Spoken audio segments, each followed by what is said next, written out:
Hello, my creative friends. I got a parcel. Can you see? It's a parcel from Res. So let's see what's in it. I'm not a very good box opener, but you know, box openings are always exciting. And when you're a fluid person like we all are, getting a new parcel of goodies is always exciting.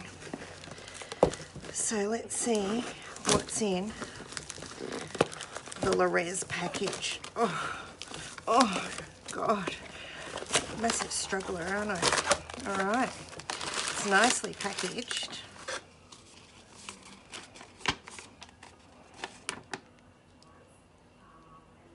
Nice little instructions. All right, let's have a look. Oh, sorry. I wonder how long you've been sitting sideways like that. Woohoo! Sapphire blue. Looks very, very rich in its pigmenting. Oh my God, this looks gorgeous. Electric blue.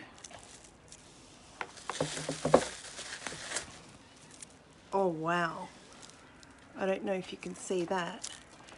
It's olive gold. It's a rich emerald gold with, no, a rich emerald green with gold through it. So it's like an interference color. It's going to look amazing. Rose gold. Looks very, very nice. Ooh, lucky green. Oh wow, this might be my favorite so far. Peacock Dance. So, you know what we have to do, don't you? We're going to have to do a pour. And I'm going to use some white to help it contrast. And because we're using all the res, I'm going to use Angel White, which is one of my favorites because it's a no-fail in regards to getting really good interactions with other colors and that contrast of depth. And if you're a cell seeker, this will give you cells every time. So I'm going to set up my resin now. I will mix 300 mils and I'll bring you back so that you can see how I pop the pigments into the cups and we can see their colors together. So here we go. I'm going to mix up all of the beautiful pigments now. I've made about 2 cups of resin up and I'm just measuring them out into 100 ml cups and just sort of changing up and moving them. Oh, I've got to keep up with the colours. Hang on guys, that one was the beautiful lucky green. Look how beautiful it is. And I just watch how I kind of stir it and then pull the stick up where the pigment was onto the side of the cup and then push it back into the resin, making sure that I mix it all in the best I can. And check for its translucency as well. So I let it go up into the sun so I can see how thick the colour is or how heavy it is. And I've moved on to now mixing up the sapphire blue, which was really delicious. And whilst it looked dark in the cup, when you see it lifted into the light, you can see it's quite translucent. And that's what helped all of these, as you'll see later on in the video, have such depth and effect because they weren't opaque and all sitting on top of each other. They created illusions. This one I think might have been my favourite colour, Peacock Dance. And once again, not hardly using much resin at all into about 80 mils there, really giving it a good mix in and pulling that pigment off the stick and into the resin so that I can have good, clear, solid setting of my resin. This one now that I'm mixing up is the olive gold, and it had such a depth and shimmer, and you'll see it much more efficiently in the video in a moment. I'm having a fiddle fart now, not knowing which one I'm going to have, but of course using the awesome Angel White, which I love so much, guaranteed sells every single time. And I end up stretching that out a bit more by adding some more resin because I realize that I need more white to help create the effects that I'm looking for, by stretching the white up and over the other colors, which you'll see how I do that with a heat gun soon. And now I'm mixing up the rose gold, and you know, all of them were beautiful, delicious colors. I didn't use, not one of them, oh hang on, aside from the sapphire blue, that doesn't have sparkles in it, but it's such a rich pigmented color. Every other one was a metallic color, which really added something extra to this. And finally, you know, use the electric blue, which was amazing, and I use this as the border of the creation, which you'll see in a moment. So, oh, I'll tell you what, it's hard commentating when you're mixing at 4 times the speed you'd normally mix. So just know I don't mix that fast, and if I was, I'd be the bionic woman, but I'm not. So I think I'm getting my heat gun now, and I'm just going to pour the beautiful electric blue around the edge, and that's just simply part of my composition. I'm doing a table, this is a table, and so I want to have a bit of edging so that I can concentrate on having my features in the middle, and it'll spread out into that beautiful electric blue in a moment. And I'm using my heat gun now just simply to warm that resin up and really loosen it up. Just, it's probably not necessary at this point. It is though with those little clear bits of resin that spilt while I was mixing up the other resin. It's so that it can sink. And now I'm doing circle border of the rose gold, and it was just really a beautiful movement that I like doing, and I just love doing circles. And as you see, off I go. I'm starting with puddle paws, and I always use odd numbers because for some reason, I don't really know why, but the eye prefers odd numbers to look at.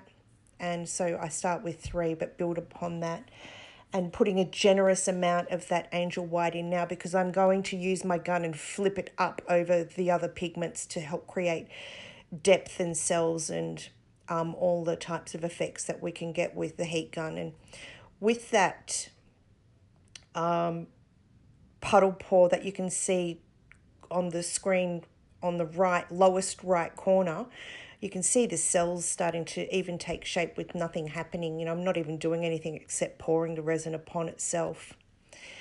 So just continuing to build my colours in a circular motion, which for me is incredibly soothing. I love doing circular movement rather than lines.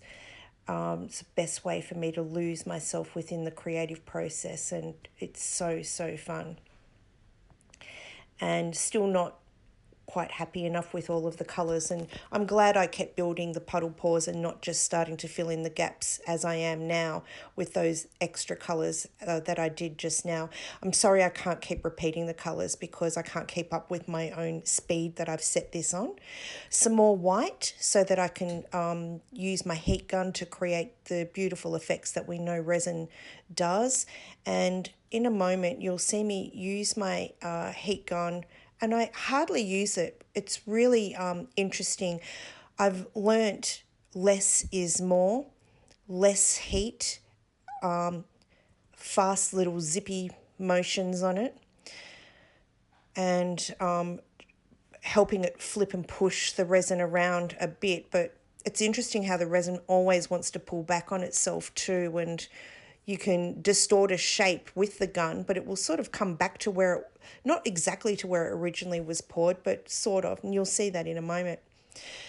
So getting my gun ready, and here I go. A gentle heat up, making sure that all of the resin in there is sort of evenly heated so it can move together rather than one part being more viscous, thicker, so it's all a little bit thinned down.